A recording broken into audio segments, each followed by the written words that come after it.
Okay, so lubricating the Marui gas blowback, you've got your two pins at the back. You want to push them out and then pull each one out.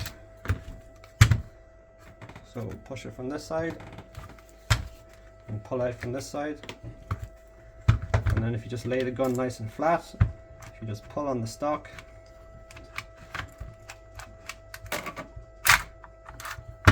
and then just gently pull this out as one assembly. So you'll see you've got the stock, which is this piece, and then you've got the big heavy bolt, which is this piece. And what you need to lubricate is your loading nozzle here. So if you use the gun and say 20 mags, 25 round or 25 magazines through the gun, your nozzle is sliding forwards and backwards with every single shot, and every time you do that it uses up a small bit of oil. And even there, on a brand new gun, you can see the piston head is not well lubricated. That's a rubber head. It's kind of like a piston inside the cylinder, and if this dries up completely, so there'll be a small bit of oil inside, this gets stuck and it's all gummy and it'll slide back really slowly like you're describing. So you want to get your Abbey dropper oil. This is the oil that we use. It's a really thick silicone oil. Put a small bit there on top of the piston head, and then work the piston head up and down a few times, and that'll become much snappier. So I'm just going to put a small bit more on, and you want to do that every 25 magazines or so.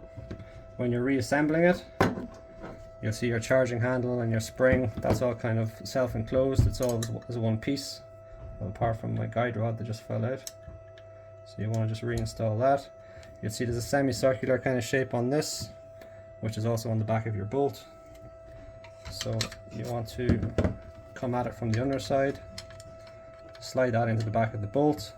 Make sure the tang on the end of your charging handle sits into the bolt, and then you want to hold it all together as one piece and slide it back into the gun. You see there's two holes on the back for sliding your stock back in, and just gently slide it all back in. And once it's all back together, you can just push your pins back in.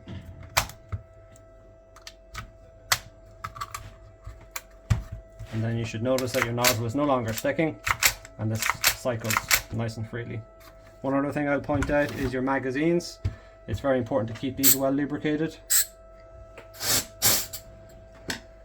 So this is kind of a small protective plate above the knocker valve. The knocker valve sits inside the magazine at the back there. These become sticky, especially if the magazine freezes over a few times. Again, a small bit of silicone oil down onto the brass section, and then just work the button in and out a few times. Because over time, over months, 6 months, 12 months, you'll find your valves will get sticky and the button presses in and then very slowly comes out. So you want to make sure it's nice and snappy like this. So again, use the silicone oil on your valve too.